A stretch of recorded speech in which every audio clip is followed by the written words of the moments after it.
Awesome, man. Well, let's get rocking and rolling. We're excited to get jumping in today. We're going to be talking about sales acceleration and all things AI. To do that, we got KD on. KD, thanks for joining. How the heck are you, my man? Dude, I'm doing all right. I don't normally have this raspy of a radio voice, so hopefully people can deal with me today. A little bit under the weather, but besides that, I'm all good, man. Yeah, it sounds a little sexier than normal, but we'll roll with it for today. Hope you feel better. You got the weekend coming up here in a couple hours, so hopefully you can get a little R and R. But excited to have you on. I think you and I met when, let's see, Patient Pop, maybe. You've been doing sales right now. So you've got right now, he's the chief revenue officer at Finally. This company's blowing up. Congrats on that.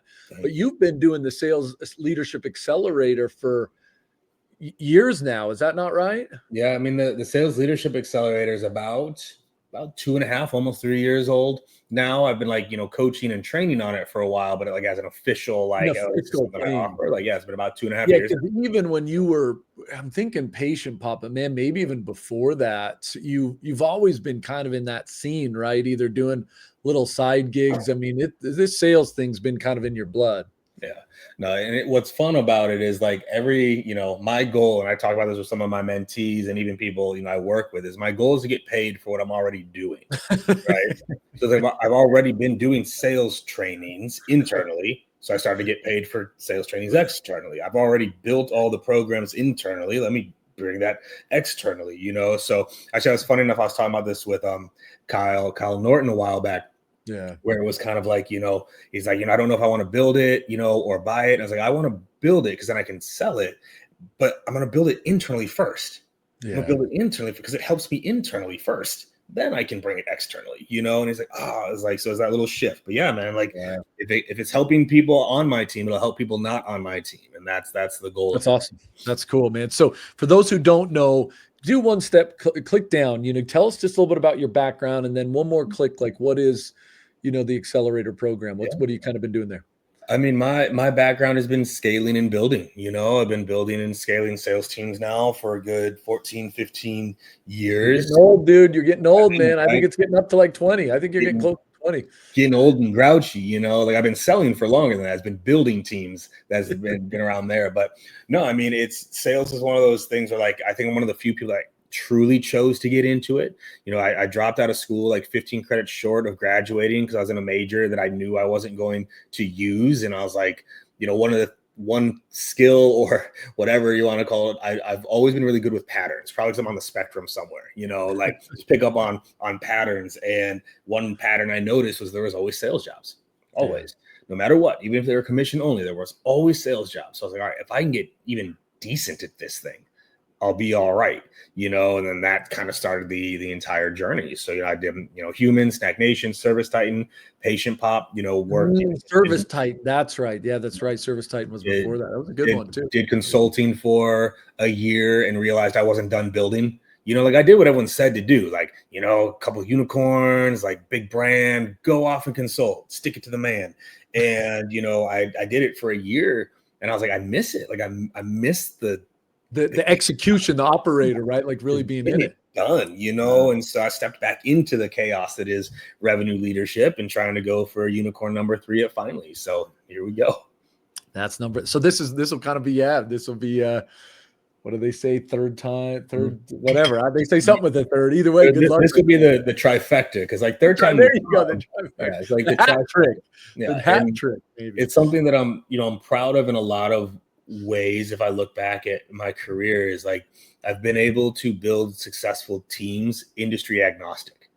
Yeah, zero overlap in industry, school, education, right, and government a lot with Human, HR heavily with Snack Nation, home services with Service Titan, medical with Patient Pop, accounting with Bench and with Finally. There's been no overlap. And those are real different spaces. The systems work, and that's what's been fun. I like it. I like that, man. Well, appreciate you jumping on today. Wanted to see if we could pull some of that knowledge out of you, and would love to just start big picture. Man, you're active on LinkedIn. If you're not already following Katie, you need to. He's got some real in your face. I just think provocative, very authentic, very real. But what big picture? What sales AI? What is going on? Paint the paint the 100,000-foot view for me here. What is going on? I feel like we are in that frog in the boiling water moment right now. That whole analogy of like, if you throw a frog in the water, it's hot, it jumps out. But if you heat the water up around it doesn't notice until it's too late. That's what I feel like is happening in sales right now is the water is heating up and people are just not realizing what's happening and they're not keeping up with it. Even the use cases most people are using AI for are so rudimentary in terms of like the true use cases and possibilities of it. So, I I am on the side of the fence that I think actually a lot of sellers can be replaced by AI over the next 3 to 5 years. Wow. And Wow. Okay. And it's not what I want to happen. It has nothing to do with if I want it to happen or not. It's whether or not I think that's what's going to happen. And so I'm doing everything I can to prepare myself and my teams for that reality, and it's something that'll be very, very interesting as these things continue to play out. Because what's great and scary about AI is this is the worst it's ever going to be. Yeah. This is the worst it will ever be, is where it is right now. And then it's going to be better tomorrow. And that'll be the worst it'll ever be. And then it's accelerating at such a pace that it's hard to keep up with. It really is. It really is, man. It really is. It's going to be very interesting. How are you then starting to, as you coach companies or you're seeing it out there, how do you navigate this divide of, being the best seller you can, utilizing AI? You still have the 1,000 tools from your tool belt from, the last 20 years in SaaS. Like it feels a little crazy. How are you seeing companies kind of cut through the noise and start to win? Yeah, I mean, the ones that are winning, right? So those almost two categories. The ones that are winning are just taking a full bore, like they're asking more like the how question. How can AI do this? Not can AI do this?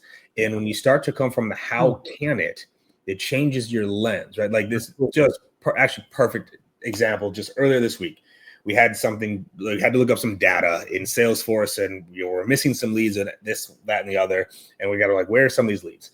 And I was like, all right, I'll have to export it, blah, blah, blah, blah, blah, and do this. And then one of my managers like, well, yeah, I was just going to export it, load it up into Claude, use the two, ask to do a comparison and do whatever else. And I was like, yeah. So what would have taken, and this is like just a little use case, but then and I was like, Guller, my dude, hell yeah. He's like, well, thank you. He's like, because I put my whole leadership team through an AI course about 9 months ago, and it's changed the way that they look at things, right? Like I've got people in CS building lovable apps. I've got people in sales building workflows. Like, so I think it's one, looking at everything under the lens of how can it, but then also measuring it. And then, we're going to get into this, putting it on top of things that are already working. I think this is the other place that, if you look at like people that I think are a great example, I'll bring up Kyle Norton. Kyle Norton's doing such a great job with this, but he's applying AI to things they were already doing well before AI, and it's making it better. Whereas I think too many people are trying to use AI to fix things, to do something they've never done before, and that's just a recipe for disaster. Yeah, let's double click on that for a minute. Yeah, because I've seen you on LinkedIn talk about that. Like AI is better as an amplifier, not a fixer. What is that? It's just it's the same old concept. Like Gabe, you got a broken process. You can't. It's not a miracle potion here. You can't just throw it on there, right? You gotta work and figure it out, and then you can kind of extend it. You can make it, faster, better with AI. Is that kind of the general approach? Yeah, it's twofold. It's like one, like AI is really good at content, at call it analysis and repetition. Like it's really you tell it to create something, it'll create it. Yeah, cool. It's really bad still with context. It doesn't know why you're asking it to do what it's doing. It doesn't know like the reason behind what it's building, right? And the context is what's missing more often than not for most people. And so this is like the companies that are winning with it are ones that already have good context. They know what they're doing and why they do it that way. And so when you can feed AI that information, here's what we're trying to do, here's how to do it, and here's why it's built this way. Yeah. Now it can actually make it better and amplify. But what a lot of people are doing is like, oh, we're not writing good cold emails right now. Let's use an AI cold email writer. and then they wonder why it doesn't work. You didn't know how to do it in the first place. You can't. That's a great one, dude. That's a You great can't. example because You that's can't give happening it the every day. context. Oh yeah, you can't give it the context because you don't know the context, right? And Yeah. so, I think what I wrote on LinkedIn that day was, like, you can't put AI on top of something you haven't done successfully yet. But the flip side of it, that I see with a lot of companies that are trying to leverage it is it's also, do you remember the movie with Will Smith and the robots, iRobot? iRobot. Yeah, sure, Right. sure. I still think that's a great movie. I don't know why people Yeah, hate on that movie so yeah, it much. was good. Totally good. If you remember the scene, the professor that the robot killed, like his little hologram disc, pops out, and he's asking it questions and it can answer it. But if you asked a question he didn't know, he would say, "Sorry, my answers are limited. You must ask the right question." Mm. This is where people are going wrong with AI too, is they don't even know what questions to ask it. Yeah. They'll ask something like, "Where are deals?" And it's like, it'll give you an answer. And you're like, "Oh, that's a bad answer." It's like you have to be really good at asking the right questions from AI. And what I'm most excited about is that AI is now starting to get proactive versus reactive.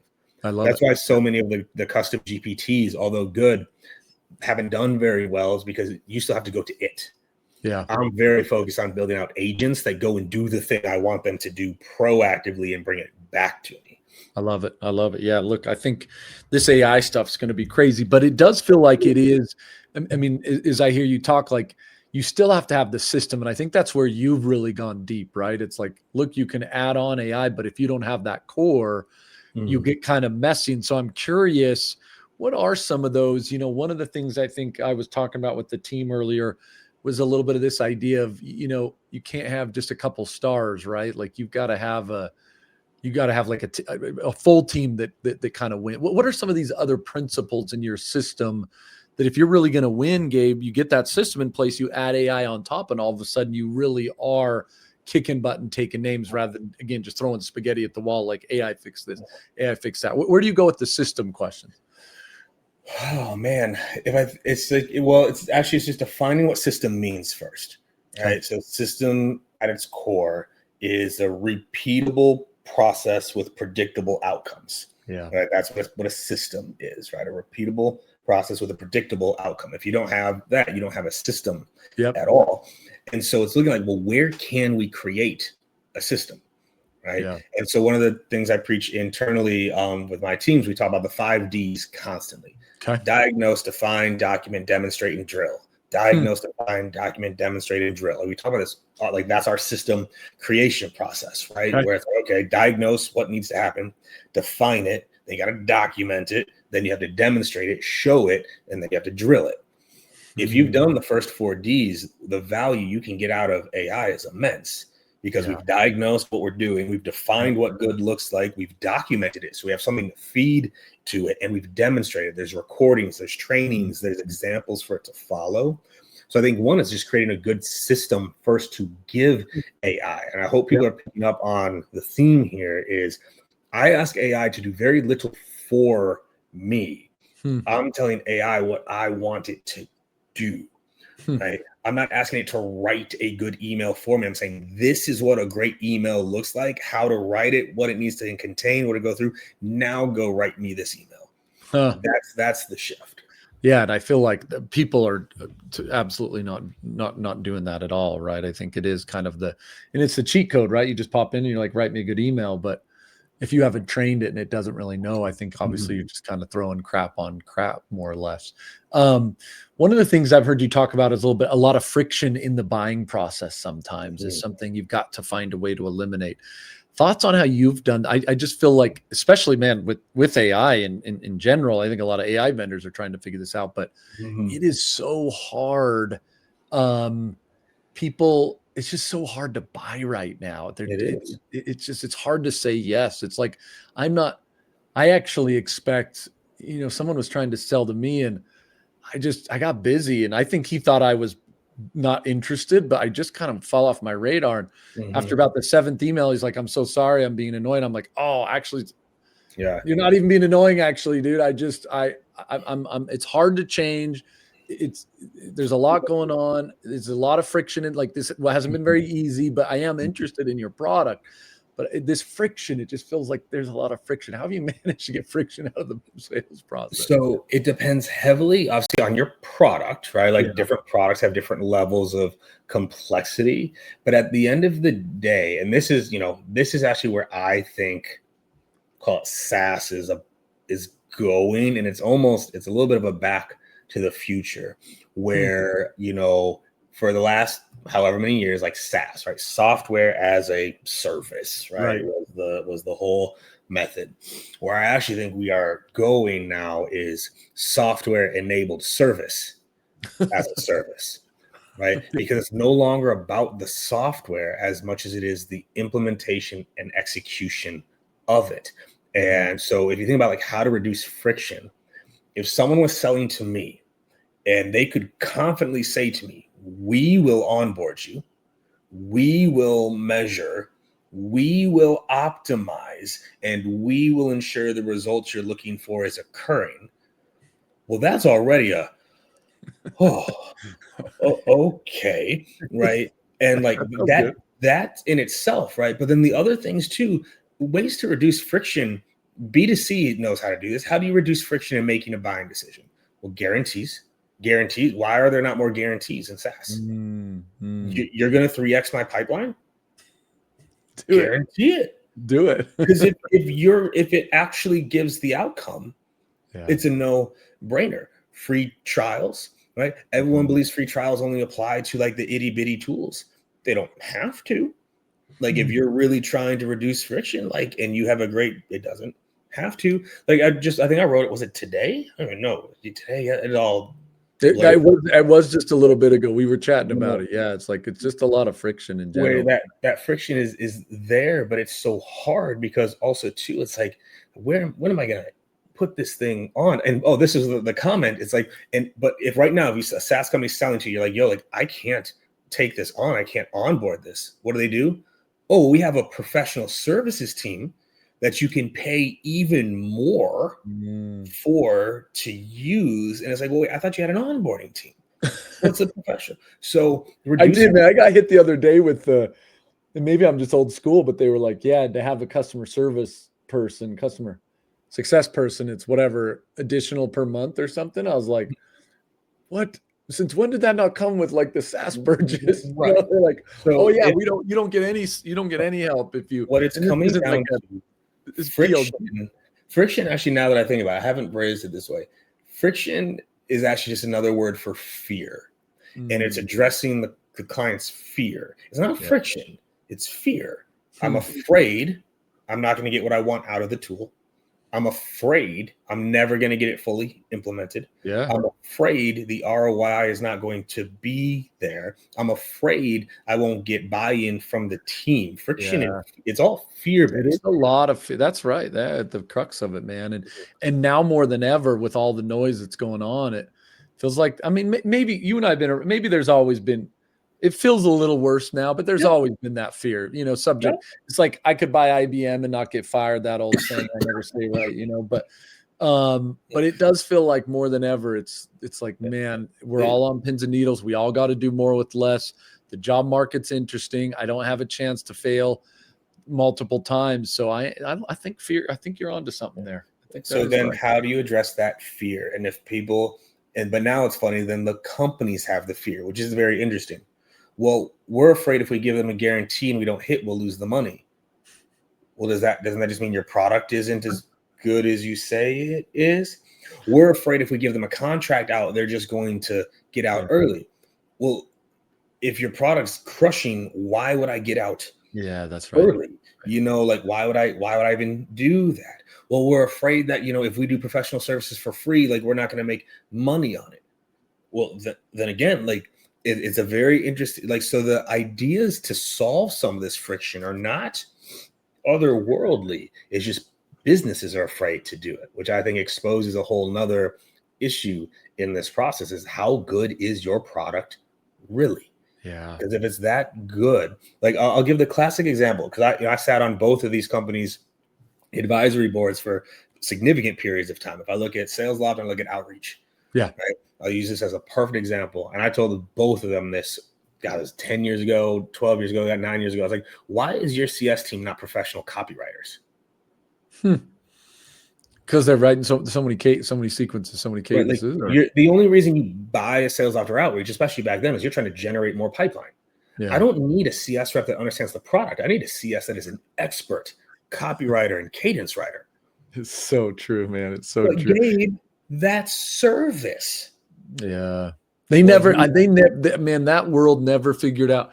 I mean, people they wanted the play. I mean, to your point, they always just wanted more pipeline. Mhm. We sold them whatever it was, a cadence tool or something. Mhm. But even then, you're right, whether it was copywriting or playbook or, it's like, I can help you turn this on. I can help you add users. I can help you. It's like, that's not what I wanted. Right. No, I was like, tell me which cadences are working and not, and why. Like, I want pipeline. Well, that's service. Yeah, this is where I think things are going. Is the service element, aka the execution of the product, is where the value starts to come from. Because software is becoming a dime a dozen. Yeah. You can knock off someone's software in a weekend with some of these tools, and like we're talking like high level software, not just little rinky dink things. Like you can clone a software in 2 months and have every feature set and security and SOC and everything ready. Now it's like, I can choose the software, or I can do the software enabled service where, like, I don't care what software you're using, just get me the outcome the software is supposed to get me. Well, that one stings because I feel like, we say software as a service, but it never, I mean, it was kind of a lie. Like, I don't, you always bought it's an oxymoron. It's an oxymoron. It's not. Yeah. Like, and maybe it's confusing for the audience, but man, it's like, you always bought the software, but man, you had to then like have somebody use it to try to hit the outcome you wanted. And that never really worked. And this is where a lot of companies right now, they're trying to switch to outcome-based pricing. Yeah. Well, that's even worse if there's no service element involved. Yeah. Because, and like, outcome-based pricing is a tricky thing because, like, as a business, you think it sounds great, but as a buyer, you don't like it because you're like, well, but wait a minute. How do I know that is? But then I could see my outcomes going here, and then that cost becomes actually unbearable. There actually has to be a return on that outcome, and and I can't budget. CFOs finance hates it. Wait, outcome based? So what's it going to be? Well, I don't know. Don't bring it up. I was talking to somebody the other day on the service side, and they're like, it's all cost per resolution or cost per conversation. This is this new age pricing.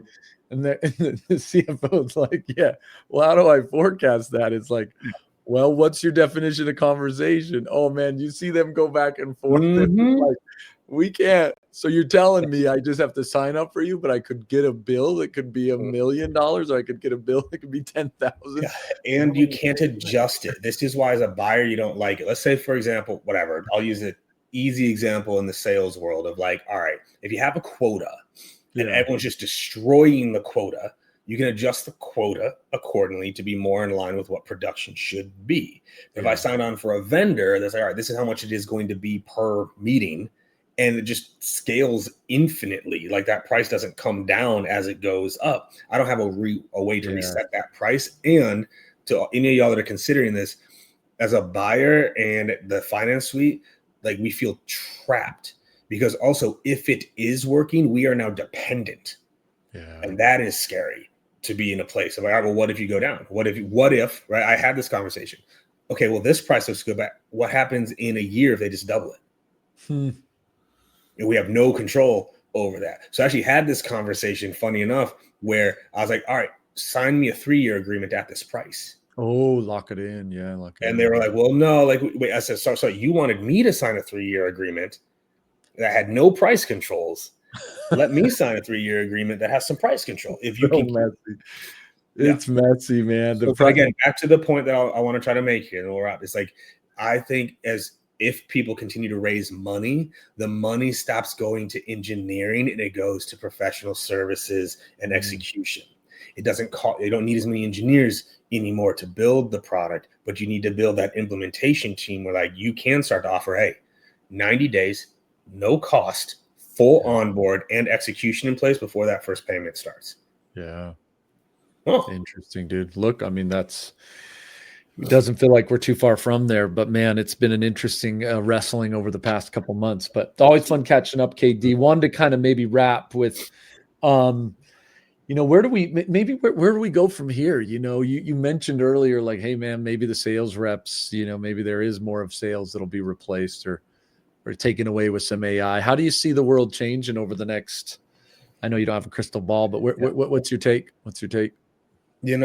I wish I had the crystal ball, and it'd be helpful. If you did, we probably wouldn't be on this call together. True story. Right. I think a few things are going to happen. One, I'll be a recommendation to sellers first, right? Like, yeah. I think AI is going to be able to do a lot. Right. Whatever. I'll say it. I don't care. The only thing that's saving a good 20-30% of reps right now is that AI can't do a screen share live. The moment AI can do actually a guided screen share where you can say, not like an actual, like that already will knock out. Right now it can't. So that's why it's low cost inbound lead, kind of B2C. You can handle some of those combos. The moment like your avatar can show up and actually run a disco call and guide something, that's going to be a big issue for a lot of sellers. Now that might be scary sellers. I'll flip this. The barrier to entry to tech for so long as a seller was we weren't technical. We knew how to sell, but we weren't technical. So we couldn't build our own products. We couldn't build our own companies. We had to get a technical co-founder. If you're a great seller, I would be learning how to build with AI right now, because you have one of the harder things, which is how to go sell this thing outbound into market, and you can build it. So I think you're going to see a lot of transition to builders. You can build your own micro company of some sort. So much easier now. So I think you can see a lot of that. The people that can codify their process is going to win, right? So like the people, now I want to make sure people are clear, not just the best sellers, the people that can codify it. Because those best sellers that have no way to really describe what they do, they're going to be in trouble too. Whereas if you're a great seller and you can codify your process, here's how I run disco, here's how I handle objections, here's how I run a demo, here's how I follow up, and why, you are more valuable. Because you can be codified and you can be optimized into a higher performer. So I think that's going to happen where, all these companies, I think you're going to see, again, a lot of $10 to $30 million per year companies. I think you're going to see less and less $100, $200, $500 million per year companies for a lot of reasons. One, I think even just from a founder mindset, and you have a few founders starting to do this publicly right now on LinkedIn. If you could build a $30 million per year company, Gabe, with 80% margins and 5 employees. Not bad. Right. Like you're taking home $10 million a year, like a 5-person company. Like what are you chasing at that point? But also any product that really starts to accelerate is going to be easily copied, right? And this is, you mentioned the IBM thing. When they said no one got fired for buying IBM. Well, when that was happening, who was IBM's competition? Who was IBM's competition?